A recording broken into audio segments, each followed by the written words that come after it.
एक दिन एक सेवक ने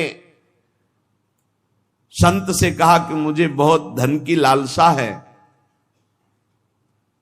उनका मैं स्नान करके आता हूं, कुटिया में पारसमणि रखी, फिर दे दूंगा, आप अपने घर में लोहे में छुआ लेना तो सब सोना बन जाएगा, बड़े धनी हो जाओगे। वो स्नान करने के लिए गए नदी में, उसको बेचैनी हुई, पूरी कुटिया में ढूंढ डाला, कहां है पारसमणि। अब छोटी कुटिया पूरा ढूंढ डाला, कहीं नहीं मिली पारसमणि। संत जी आए तो उनका, भगवान इस कुटिया में पारसमणि कहां आपने छुपा रखी। छुपा क्या रखी? वो सामने रखी, लोहे की डिबिया में रखी, ला उठा के उनका, भगवान ये पारस कैसे हो सकती, जब लोहे की डिबिया कोई सोना नहीं बना पाई तो ये आप हमको क्यों बहलावे में डाल रहे हैं कि हम पारसमणि दे देंगे, आप लोहे में स्पर्श कराकर सोना बना लेंगे। तो उनका, रुक जाओ। खोला और रुई का बीच में भेद है, पर्दा है।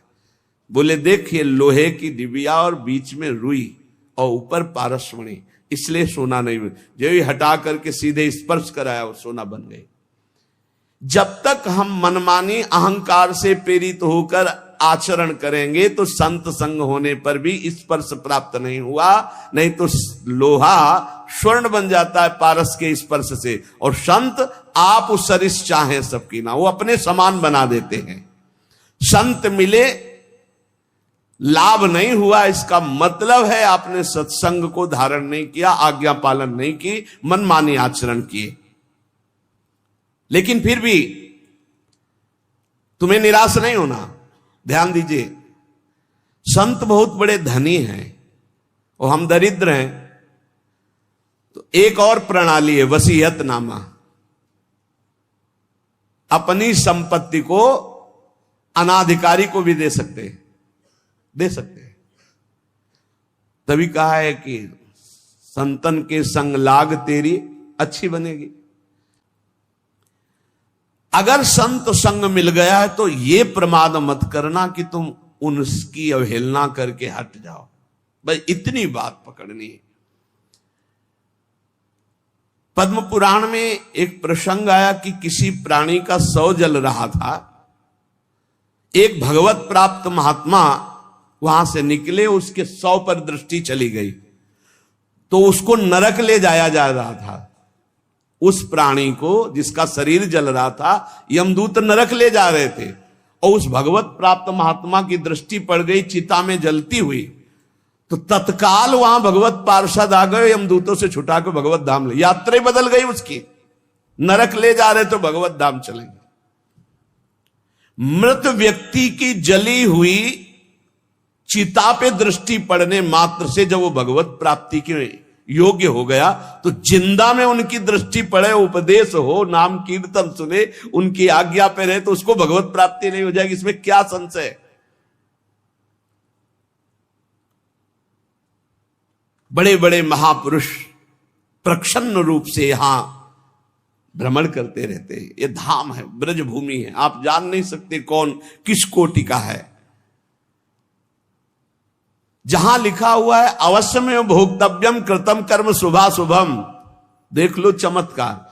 भोगने ही नरक जा रहा था, उसकी चिता पे दृष्टि पड़ गई, रास्ता बदल गया, नरक का रास्ता छोड़ के भगवत धाम भगवत पार्षद आए। जैसे नरक ले जा रहे थे यमदूत अजामिल को, संतों के संग से ही अपने बेटे का नाम नारायण रखा था, और नारायण पुकारा, यात्रा बदल गई, भगवत धाम चला गया। भगवान के वचन है अवश्य में भोक्तव्यम कृतम कर्म शुभाशुभ, बिना भोगे नहीं बचेगा जीव। पर संत दरस जिम पातक टरे, दर्शन मात्र से, संभाषण मात्र से, कर्मों को बिना भोगे हुए बिल्कुल सत्य विषय संत आपको भगवत प्राप्ति करा देंगे। जो भगवान को प्राप्त संत है भगवत प्राप्ति करा दे, क्योंकि उनसे भगवान से बातचीत हो, भगवान से वो प्रार्थना करेंगे, तब वो सारा कार्य माफ भगवान ही करते हैं। योग माया पर्दा भगवान ही हटाते, पर प्रार्थना संत करते हैं। प्रार्थना हमें जब अगर संत जन मिल जाए तो भगवान से इस बात की करनी कि कभी इनसे हमारी विरति ना हो, कभी हम इनसे हटे ना। ये हमारे साथ अगर प्रतिकूल व्यवहार भी करे, कटु वचन भी बोले, तिरस्कार करे, हमें हटाएं तो भी नाम न दे, तो अंतिम तक बल जाएगी, पक्का बल जाएगी। जिस दिन वो करुणा में होंगे और उनकी दृष्टि पड़ेगी कि इसको हजारों बार दुत्कारा गया नहीं, इसका मतलब अब मुझे इसका ठेका लेना ही पड़ेगा, बस हो गया, उसी दिन हो गया। क्योंकि संतों का हृदय बहुत कोमल होता है, वो ऊपर से कठोरता का अभिनय मात्र करते हैं। संत हृदय नवनीत समाना, पर नवनीत में भी दोष कि निज परिताप द्रव्य नवनीता, तो इसलिए कहा कविन पर कहे न जाना। बोले संत का हृदय मक्खन जैसा होता है, बोले पर उस मक्खन दोष युक्त है, उसमें जब स्वयं ताप लगता है तब पिघलता है। और पर दुख द्रव्य सो संत पुनीता, इसलिए कहा कविन पर काहे न जाना। तो जिस दिन वो तुम्हारे ऊपर दृष्टि पड़ी और देखा कि इसको दसियों बार दुत्कारा पर ये गया नहीं, तो नीच से नीच व्यक्ति को भी परम पद प्रदान करने में समर्थ भगवान के प्रेमी जन। उपासक को चाहिए कि संत के शक्ति प्रयोग का इंतजार करे।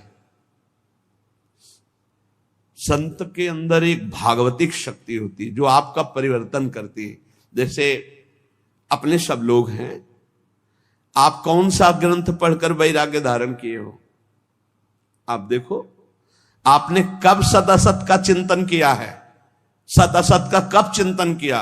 और उस सत असत के चिंतन से आपको तीव्र वैराग्य हुआ और आप संसार त्याग करके महान युद्ध करके फिर आप कुछ नहीं, ऐसे गोद में बैठे वैसे आ गए। इसे शक्तिपात कहते हैं।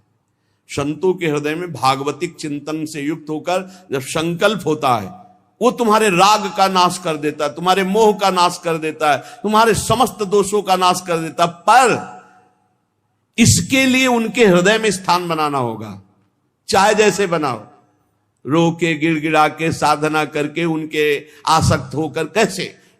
देहूती जी से कहते हैं कि जो आसक्ति संसार में बंधन का कारण वही संत महापुरुषों से हो जाती है तो मोक्ष का खुला हुआ द्वार बन जाती है।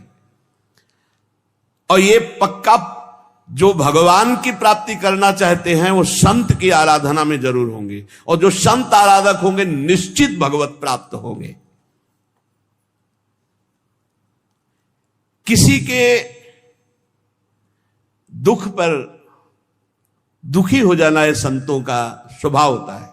ये जो है कि भगवान दुख देते हैं मंगल विधान, ये अपने लिए सोचना है, लेकिन दूसरे को दुख पहुंच रहा है तो उसके दुख की निवृत्ति के लिए हमें शरीर से, मन से, वाणी से बिल्कुल तत्पर हो जाना है। हमने जो कुछ भी आज तक कार्य किए हैं वो सारे कर्म जमा हैं, संग्रहित हैं, एकत्रित हैं भगवान की बैंक में। एक एक चेष्टा विश्व में आप देख रहे हो, कोई गर्भ ही से कष्ट प्रदा रहा है, किसी को कितने बड़े बड़े कष्ट मिल रहे हैं। तो जो हमारे शास्त्रों में लिखा वो मिथ्या नहीं है, मिथ्या नहीं है, आप सत्य मानिए। आपका तो इतना भी ज्ञान नहीं कि गर्भ में आपको कष्ट मिला है, आप कहां याद कर सकते हैं? आपकी याददाश्त कहां इतनी जोर की है कि आपको 9 महीना गर्भ में रखा गया, कितना कष्ट पाया है। अब आप उसकी भी याद नहीं कर तो आप पूर्व जन्म की बात क्या जाने, आप नरक और स्वर्ग को कैसे जाने? ये हमारे शास्त्र हैं, अगर मानोगे तो बच जाओगे, नहीं मानोगे तो भोगना पड़ेगा। अच्छा, ये कुछ विधान ऐसा नहीं, अगर ऐसा हो कि अभी अभी ताजा ताजा हिसाब किताब मिले तो लोगों को विश्वास होने लगे, लेकिन एक एक केस जो है 10-10 साल चलता है, उसके बाद और दंड मिलता है तो सबके आंखों से ओझल मिलता है, आंखों के सामने तो मिलता नहीं कि देखो भाई इसने चोरी की थी तो ये दंड इसको चौराहे पे दिया जा रहा है, इसने अमुक तो ये दंड दिया जा रहा है, तब तो लोगों को विश्वास हो जाए। लेकिन दंड विधान होता है बहुत एकांत में, कोई देख नहीं पाता है। तो आप सोचो, ऐसे जो नरक स्वर्ग आदि हैं ये हमारे ब्रह्म ऋषियों द्वारा लिखे गए। जो भी तुम कार्य कर रहे हो वो एक भगवान के पास बैंक है, सबके वहां जमा हो रहे हैं। 2 प्रकार के कर्म होते हैं, पाप कर्म अशुभ, पुण्य कर्म शुभ। ये जितने जमा हुए हैं अनंत जन्मों से अभी तक वो आपके नाम में जमा है, उनको कहते हैं संचित कर्म। और जो ये नए कर्म कर रहे हो इनका नाम है क्रियमाण। और जो उस संचित कर्म से इस मानव देह में तुम्हें भोगने के लिए मिला है उसे कहते हैं प्रारब्ध। शास्त्रीय परिभाषा संचित प्रारब्ध क्रियमाण, 3 प्रकार के कर्म हैं और ये सबको भोगने ही पड़ते, पक्का भोगना पड़ता है। कब तक? जब तक अहंकार का नाश नहीं हो जाता। आवागमन का मूल हेतु अहंकार है, मैं करता हूं, ये भाव संत की कृपा से नष्ट। अहंकार का नाश सिर्फ संत की कृपा से होता है। तिनकी संगति रहते जाति कुल मद सब नंसई। संत संग कैसा करता है? जैसे चने को भून दे, फिर उसमें अंकुरण नहीं हो सकता। ऐसे इतना भुन जाता है सत्संगी कि उसमें अहम रह नहीं जाता। जैसे भुना हुआ बीज कभी अंकुरित नहीं होता, ऐसे ही संत संग से जो आपके नए कर्म हैं ये सब भुन गए। अब ये तुम्हें अगला जन्म नहीं देंगे। देखो, और जो पूर्व संचित गोदाम है, ज्ञानाग्निना सर्व कर्माणि भस्मसात कुरते, तथा उनके द्वारा प्रदत्त ज्ञान को अपने अंदर जागृत करो, ज्ञानाग्नि जलाओ। ये ज्ञान अग्नि ही वहां पहुंचेगी और तुम्हारे सारे कर्मों को भस्म कर देगी। या समर्पण वृत्ति करो तो भगवान आग लगा देंगे। 2 ही है, ज्ञानाग्नि सर्व कर्माणि भस्मसात करते, तथा अगर उसको संचित को कोई भस्म कर सकता है तो दिव्य ज्ञान और या भगवान। ज्ञान गुरु से प्राप्त होता है और समर्पण आश्रय भी गुरुदेव से प्राप्त होता है। दोनों संतों से प्राप्त होते हैं। 2 प्रकार से भस्म हो सकता है संचित कर्म। या तो भगवान भस्म कर दे, अहम त्वाम सर्व पापेभ्यो मोक्षयिष्यामि मा शुचा तेषाम् अहम समुद्धरता मृत्यु संसार सागरात। और या फिर गुरु से इतना ज्ञान प्रकट हो जाए, ज्ञानाग्नि सर्व कर्माणि भस्मसात कुरुते, तथा वो ज्ञानाग्नि के द्वारा संचित कर्म। ऐसा ज्ञान बहुत दुर्लभ है। यहां देखो, जितनी जानकारी है उतना तो जीवन में उतार नहीं पा रहे आप लोग। कितनी जानकारी है आपको? बहुत जानकारी है। और जब गलत आचरण करने का संयोग बनता है तब तुम्हारी जानकारी सब खो जाती है। इसे ज्ञान नहीं कहते। ज्ञान तो उसी समय के लिए है जब असद आचरणों में मन जा रहा हो, उस समय आप बचा लो अपने आप को। तो उपाय है सबसे बढ़िया भगवान के प्रति समर्पित हो जाना। मत चित्ता सर्व दुर्गाणि मत प्रसादात तरिष्यति। जिसने मेरे में चित्त लगा दिया सब दुर्गुण नष्ट हो जाते हैं और मैं उनके संचित कर्मों को भस्म कर देता हूं। हम त्वाम सर्व पापेभ्यो मोक्षयिष्यामि मा शुचा। और प्रारब्ध बड़े बड़े ऋषियों को भोगना पड़ता है। सावधान, प्रारब्ध भोगने के लिए तैयार रहो। इसमें भक्ति को दोष मत देना है। जो संचित से शरीर रच गया उसको भोगना पड़ेगा, कमर कस लो। प्रारब्ध भोगना। रामकृष्ण परमहंस जी के गले में कैंसर था, जो पूरे विश्व के कैंसर को मिटाने की सामर्थ्य रखते थे। भीष्म पितामह जी को पूर्व प्रारब्ध सांप को एक बबूल के पेड़ में फेंक दिया था तो कई दिनों में तड़प तड़प के मरा था। उसका प्रारब्ध बना था करके 6 महीना बाणों की सैया पे। अखंड बाल ब्रह्मचारी।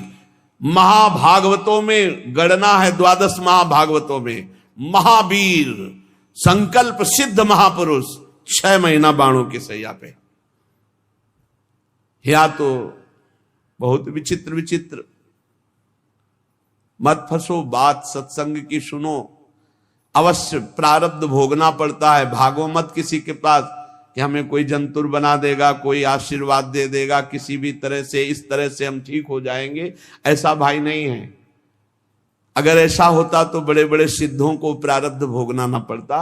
आप विश्वास कीजिए, बहुत बड़े बड़े महापुरुषों को कष्ट शारीरिक भोगने पड़े हैं। चाहे कोई भी हो, आप जिन जिन महापुरुषों के सानिध्य में देखा, अरे भाई इतना कठोर तप और भजन और शरीर का प्रारब्ध आया तो पैर में कीड़े पड़ गए। आप नहीं समझते, प्रारब्ध बहुत बलवान होता है। ये सब भगवान की माया का खेल है। प्रारब्ध शरीर का बड़े बड़ों को भोगना पड़ता है। उसको मिटाने की चेष्टा न करके भजन करके सहते हुए भगवत प्राप्ति की तरफ चलो। इसीलिए आज तक बड़े बड़े महापुरुष, भाई जी सर्वज्ञ महापुरुष हो गए थे। सर्वज्ञ। एक परिवार बहुत त्रसित था,